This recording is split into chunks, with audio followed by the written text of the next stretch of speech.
vídeo de aula de hoje é a correção do plano de estudo remoto do 9º ano do mês de março, parte 4.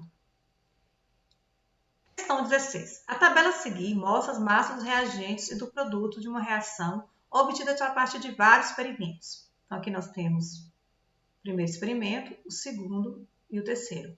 Nós temos os reagentes, nós temos o produto.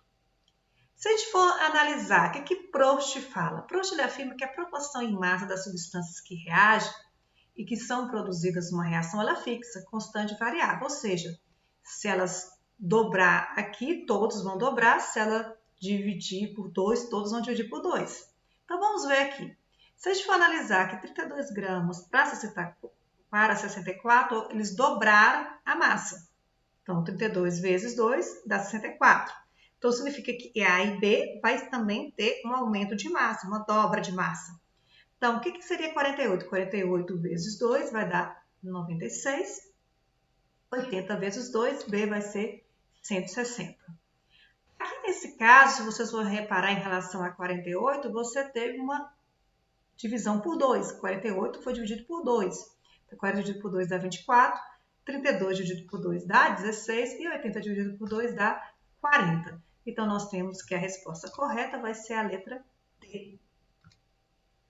Questão 17. A naftalina é uma substância muito utilizada em ambientes domésticos para repelir baratas e traças para proteger, principalmente tecidos e papéis. A naftalina é muito usada pelos avós, pessoas mais antigas gostam de colocar em roupas.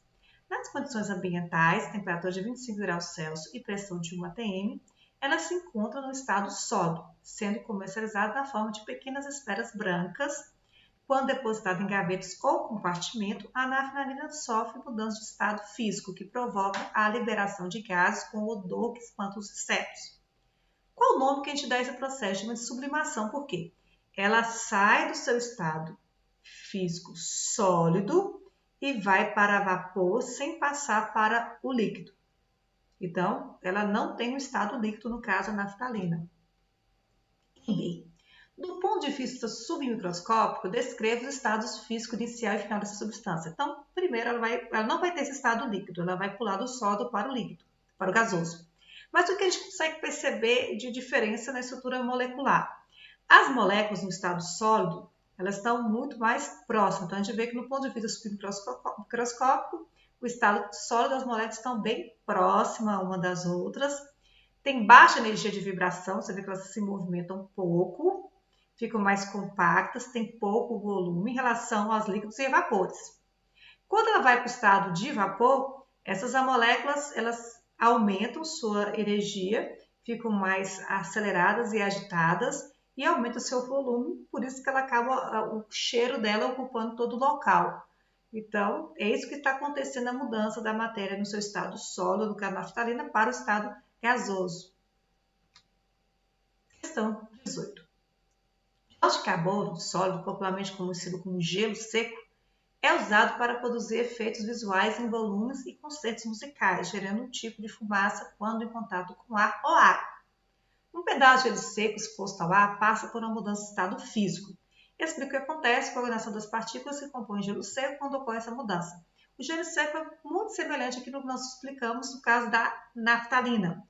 Ele está no seu estado sólido, suas partículas estão muito próximas umas da outra, com pouco movimento, vibram um pouco e tem uma posição fixa. Quando ele vai passar para o estado gasoso, lembrando que o gelo seco não tem estado líquido, as partículas passam a se movimentar mais e com mais distância entre si. Por essa razão, os gases, incluindo o dióxido de carbono, não têm uma forma definida nem tem volume definido por causa da agitação molecular que eles apresentam. Aqui nós temos a imagem do gelo seco. Aquela fumaça que tem em apresentações que vocês acham bonita, que estão vendo aquela fumaça, ela vem proveniente do gelo seco. Questão 19. Em laboratório, foi analisada as temperaturas de fusão e de ebulição de diversos materiais. Com base nessas análises, foi mostrada a tabela a seguir. Essa foi a tabela. Ponto de fusão, a qual ela está passando o seu estado sólido para líquido. Ebulição, líquido para gasoso. Se aquecemos os materiais a partir de menos 5 graus Celsius, de que temperatura ocorrerá a fusão? Então, nós vamos começar. Para fundir, vai ser o que tiver a menor temperatura. Então, vai ser A. Depois de A, qual que tem o menor ponto de fusão? Vai ser C. Depois de C, nós vamos ter B, posteriormente D. Agora, se continuar o aquecimento, em que ordem que elas vão evaporar? Então, vão ser, o primeiro vai ser o A, que tem o menor ponto de ebulição. Então, ele vai ferver primeiro, depois B, depois C e depois D. Então, a resposta da letra B será essa. A 30 graus Celsius, qual é o estado físico de cada material? Então, vamos imaginar que A vai estar a 30 graus Celsius. Se ele está a 30 graus Celsius, ele vai estar entre o ponto de fusão e ebulição. Quando o material está entre os pontos de fusão e ebulição, ele está em que estado? Ele está no estado líquido. Na B, a 30 graus Celsius, ele vai estar abaixo do ponto de fusão. Se ele vai estar abaixo do ponto de fusão, ele vai estar no estado sólido. Em C, ele vai estar entre ponto de fusão e de ebulição. Então, ele vai estar no líquido, porque o líquido fica entre os pontos de fusão e de ebulição. Na D, ele vai estar abaixo do ponto de fusão. Se ele vai estar abaixo do ponto de fusão, ele vai estar no seu estado sólido. Quando a temperatura chegar a 100 graus Celsius, qual é o estado físico de cada material? Então, vamos ver A. Quando o A chegar a 100 graus Celsius, ele vai estar acima do ponto de ebulição. Quem está acima do ponto de ebulição é o gasoso. Em B, ele também vai estar acima do ponto de ebulição. Então, também será gasoso. Olha aqui, acima do ponto de ebulição é gasoso. Em C, ele vai estar abaixo do ponto de ebulição e acima do ponto de fusão. Então, o estado dele vai ser o líquido. Em D, ele vai estar abaixo do ponto de ebulição e acima do ponto de fusão. Então, o estado dele vai ser líquido. E aquele que está entre os pontos de ebulição e de fusão é o estado líquido. Qual dos materiais é sólido a 55 graus Celsius? Então, vamos ver. A 55 graus Celsius, A, ele vai estar no estado gasoso, então não vai estar. Em B, a 55 graus Celsius vai estar no estado líquido, porque vai estar entre esses dois pontos. Em C, ele vai estar também no estado líquido, porque ele vai estar entre os dois pontos, entre o ponto de fusão e ebulição. Quem fica entre o ponto de fusão e ebulição é estado líquido. E em D, ele vai estar abaixo do ponto de fusão. Então, dessa forma, o material D que vai estar no seu estado sólido.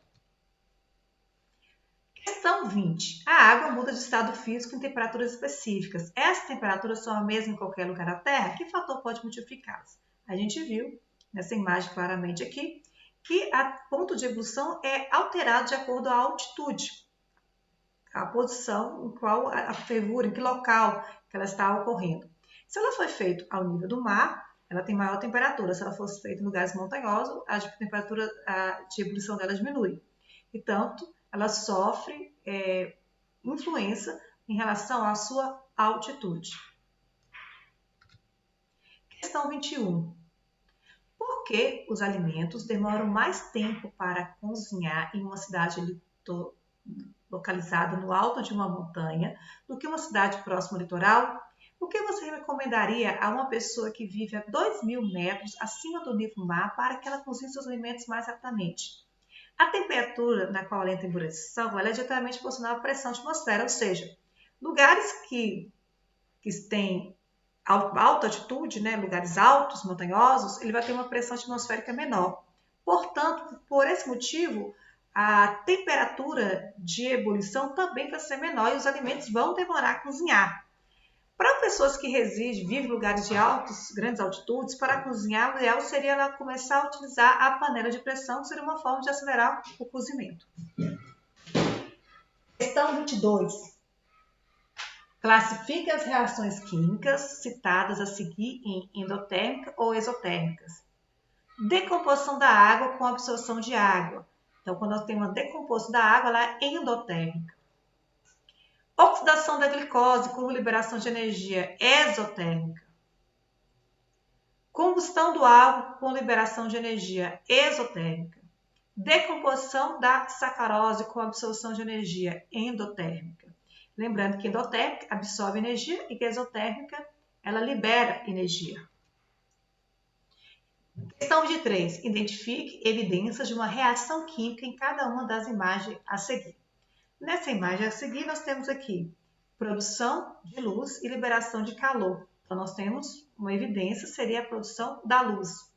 Na B, nós temos a formação de um precipitado e também uma mudança de cor. Por isso que nós temos uma evidência aqui, a formação desse precipitado e a mudança de cor.